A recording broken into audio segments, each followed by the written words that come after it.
సంఘానికి ఎంతో ఆశీర్వాదం. ఎందుకంటే రెవరెండ్ డాక్టర్ ప్రసాద్ రావు గారు ఆయన నీతిమంతుడని అందరం సాక్షి మనం అందరికీ తెలిసిందే. ఎందుకంటే ఆయన ఏ మత్సామత ఏది లేదు. అంటే ఆయన బైబిల్లో ఉండే వాళ్ళని ఉన్న పోల్చుకుంటే నేను లాస్ట్ టైం చెప్తున్నప్పుడు చూడలేదు.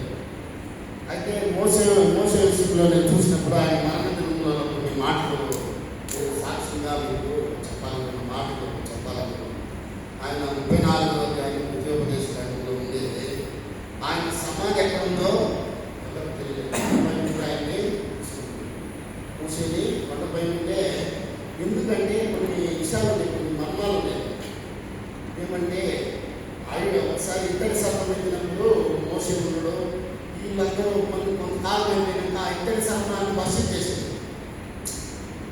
అదే రీతిగానే దైవ సేవకుడు ఎంత గొప్ప దైవ సేవకుడు అంటే మోసే, ఆయన చూడండి 30 దినాలు 120 సంవత్సరాలు ఆయన బతికితే 30 దినాలు ఆయనకి సలాపత ఏం చేసిందంటే చూడండి, దుఃఖము సెలబ్రేట్. ఎవరు ఇశ్రాయేలు జనాంగం అంతా, ఎవరో ఒకరిద్దరు కాదు, ఇశ్రాయేలు జనాంగం అందరూ ఆయన చనిపోయిందని బాధతో సల్లాపతో ఈ విధంగానే 6వ సంవత్సరం ఆయన మన నుండి దూరం అయిపోయింది. ఆ లోటు మనకి ఇంకా ఉంది.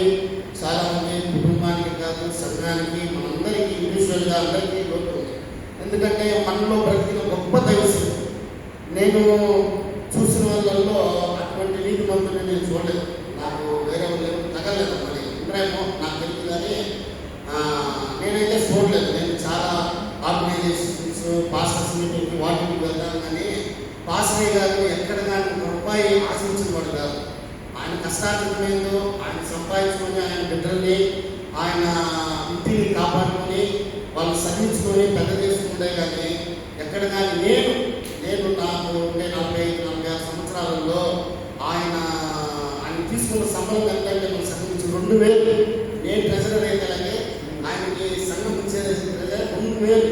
అది కానీ మేము అక్కడ నుండి నేను ట్రెజరర్ ఎంత కొన్ని కాలాల్లో కొన్ని సందర్భాల్లో దాన్ని ఇంక్రీజ్ చేసింది. కానీ అంతవరకు మోర్ దెన్ ఆయన 45 years అలో దాన్ని సర్వీస్ చేస్తే ఆయనకి నేను తెలిసి నేను వచ్చి సంఘంలో ఉండేటప్పుడు కానీ 2000 ఉంది ఆయన ఇచ్చేది.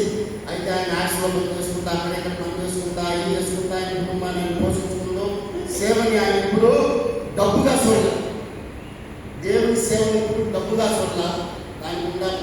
నేను కానీ చాలాసార్లు బుక్కులు కానీ అనుకుంటే చిన్న బుల్లు అని అనుకుంటే కానీ విన్నాను చాలాసార్లు. ఇక్కడే ఉంటుంది కదా మేము మన ఆయన మన ఏమి వేరే వాళ్ళందరూ బిల్డింగ్ సైట్ తీసుకుంటా, ఇది తీసుకుంటే రేపు నేను అంతా కరెక్ట్గా పెట్టుకున్నాను రా అని చాలాసార్లు అన్నట్టు నేను విన్నాను. నేను ఫైన్ అయినా తినడము అంతవరకే. రేపటి దినము ఎట్లా మనం తినకుండా సంపాదించుకొని సైట్ తీసుకొని ఇవాళ చాలామంది భిక్షాచంద్రులు పాస్టర్స్ ఆర్గనైజేషన్ చేసేవాళ్ళు ఇవాళ సైట్స్ ఉండే వాళ్ళకి బిల్డింగ్స్ ఉన్నాయి. వాళ్ళ బిడ్డలో ఫారిన్లలో ఉండరు, అందరూ కానీ అయితే మనం పాస్టర్ అటువంటి వాడు కాదు. మేమంతా చాలా గొప్పగా పాప జీవితంలో బతుకున్నాం. ఎందుకంటే మోసే ఐగుప్తు జనాంగాన్ని తీసుకొని వచ్చడానికి ఒక పొరముట్టుగా వాడబడింది. పొరముట్టుగా ఆయన వాడుకున్న సాధనంగా ఆయుధంగా వాడుకున్నాం. ఇక్కడ కానీ ఈ ప్రాంతంలో మెడవంచని జనాంగమే అనొచ్చు. ఎందుకంటే ఎన్నోసార్లు ఎంతోమంది తాగి గేట్లలో పాస్టర్ని డైరెక్ట్గా తిట్టుకోవాలి. కానీ నేను చూసి చిన్నప్పుడు చెడ్డమాట తిట్టుకోళ్ళు, ఇక్కడికి వచ్చి లోపలికి వచ్చి తిట్టుకోళ్ళు కానీ ఉండరు. మా తాతలు మేము కానీ వయసులో 10-18 సంవత్సరాల దాకా చూస్తున్నాం.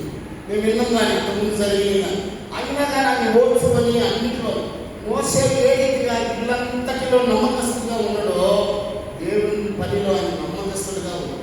దాంట్లో చెప్పడానికి వేరే మాటే లేదు. మోసేని ఏ రీతిగా చూడండి, ఇక్కడ 2 వచనాలు చదివి చూపిస్తాను. మోసే తన 9వ వచనం 34-9వ వచనం. మోసే తన చేతులను 2 కుమారులపైన యెహోషువ మీద ఉంచి ఉండెను కనుక అతడు జ్ఞానపూర్ణుడాయెను. కాబట్టి ఇశ్రాయేలులో అతని మాట విని యెహోవా మోషేకు ఆజ్ఞాపించినట్లు చేసి ఐగుప్తు దేశంలో ఫరోను అతని సేవకులందరికీ అతని దేశమంతటికి ఏ సూచక క్రియలో అబద్ధాలకు చేయుటకు యెహోవా అతని పంపెను.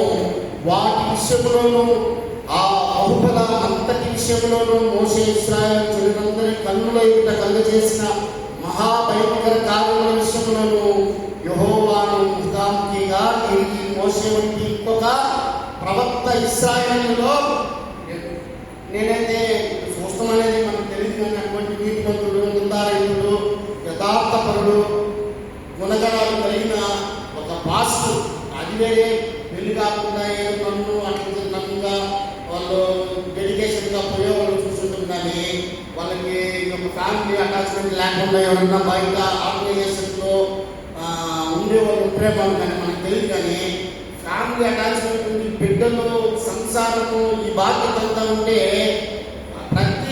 ప్రతి గంట కలగాల్సింది. అటువంటి పరిస్థితులు మన కుటుంబాలలో అండర్స్టాండింగ్ పోతుంది, పిల్లలు ఉండబోద్ది, భార్య ఉండబోద్ది, మిస్అండర్స్టాండింగ్ చాలా వచ్చేస్తుంది. అంటే అటువంటి పరిస్థితుల్లో కానీ మన ముందర ఆయన ఎంత నీతిగా దేవుని పనిని నమ్మకంగా నెరవేర్చి మనందరం కూపోవడం బట్టి ఆయన వేరేదేం లేదు. మనం ఆయన వర్షిప్ చేయమని చెప్పలేదు, ఆయన గుణగణాలను మనం తెలుసుకొని మనం నేర్చుకోవాలి. ఏ రీతిగా అయితే ఐడల్ చూసి మనం వర్షిప్ చేయకూడదు, మోసేగా వర్షిప్ చేస్తానే మోసే సమాధి దేవుడు తీసుకోమని కొండపై నుండి మోసే సమాధి లేదు, బాధ్యత స్థలం లేదు. ఏమి అక్కడికి పోయి మోసేని ఇటువంటి పరిస్థితులు ఇళ్ళంటిలో నమ్మకస్తులని ఏ రీతిగా వాళ్ళందరూ ఇశ్రాయేలీయులందరూ 30 దినాలు వాళ్ళు ఏడుపులు రోగంతో చూసింది దేవుడు. అందుకని ఆయన లేకుండా కొండపై నుండే ఆయన తీసుకున్నాడు దేవుడు. నువ్వు అక్కడికి రా అంటే అక్కడికి పోయింది, అక్కడ ఆయన చనిపోయిందా లేదా అని కూడా తెలియదు పరిస్థితి. అయితే ఇక్కడ డాక్టర్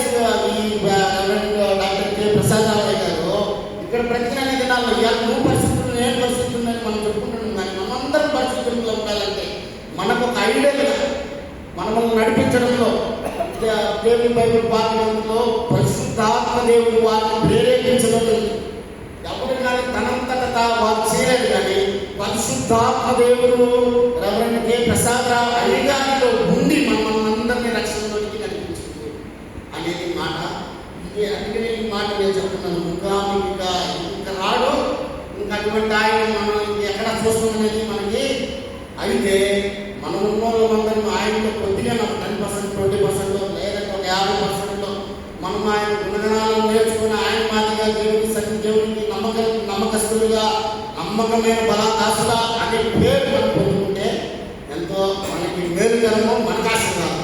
అందుకని నీతిమంతులను జ్ఞాపకం చేసుకున్నటము ఆశీర్వాదం. కాబట్టి పాస్టర్ గారు, మన పెద్దలు, మన మిత్రుడైన డాక్టర్ కె ప్రసాద్ రావు గారు మన మధ్యలో లేరు. తను మనకి ఆ లోటు ఉంది.